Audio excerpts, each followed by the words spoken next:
Hi అండి. Half KG వంకాయలు తీసుకుని మనం ఈరోజు గుత్తి వంకాయ చేసుకుందామండి. ప్రాసెస్లోకి వెళ్దాం రండి. ఒక హాఫ్ కేజీ వంకాయలని శుభ్రంగా కడుక్కొని 4 భాగాలు కట్ చేసుకుని ఉప్పు వేసుకొని నీళ్ళలో ఉంచుకుందాము.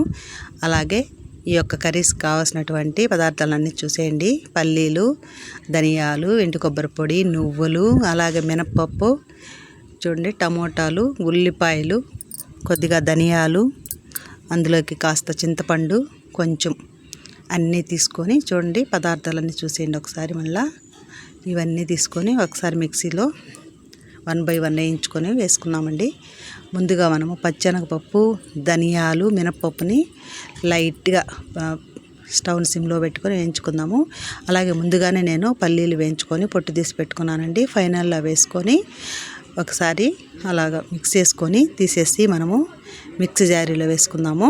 అలాగే మనము ముందుగా తీసుకున్నటువంటి నువ్వులు, ఎండు కొబ్బరి పొడిని కూడా అందులోనే వేసుకుందామండి. కొంచెం చిన్న ఉసిరికాయ అంతా చింతపండు, అలాగే అల్లం వెల్లుల్లి పేస్టు ఇందులోనే వేసుకుందాము. చూడండి, అంత మాత్రం అల్లం వెల్లుల్లి పేస్ట్ చాలండి.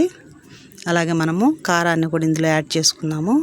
అన్నీ వేసుకొని ఒకసారి మిక్సీ పట్టేసుకుందాము. చిటికెడు పసుపు వేసుకుందాము.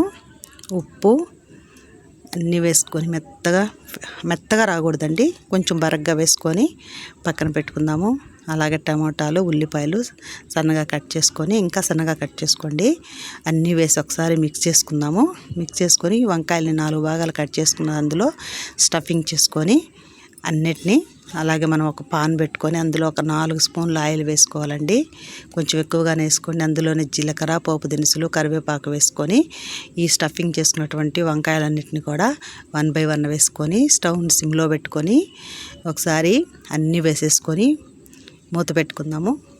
ఒకసారి ఫ్రై అయ్యాక కొంచెం జస్ట్ అట్లా తిప్పి, మనకు ఆల్రెడీ మిగిలిపోయింది కదా మసాలా, ఆ మసాలాను అంతా ఈ యొక్క వంకాయల పైన వేసి ఇట్లా కప్పెట్టేస్తామండి.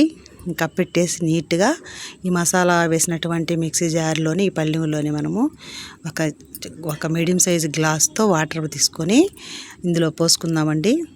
పోసుకునేసి మనము మూత పెట్టుకొని ఒక 5 నిమిషాలు ఉడికిన తర్వాత చూడండి, ఇలా అంతా వేసుకొని వంకాయల పైన మూత పెట్టుకొని వాటర్ కొద్దిగా వేసుకొని చాలండి, కొంచెము ఇవి కొంచెం వేసుకొని మూత పెట్టేసుకుందాము. బాగా మనకు ఉడికిపోతే మధ్యలో తీసి అలా వంకాయలను కొంచెం తిప్పితే చాలండి. చూడండి, వంకాయ బాగా నూనె వంకాయ రెడీ అయిపోయింది. కొత్తిమీర వేసుకొని గార్నిష్ చేసుకొని, నచ్చితే లైక్ చేయండి, షేర్ చేయండి, సబ్స్క్రైబ్ చేసుకోండి. సుధా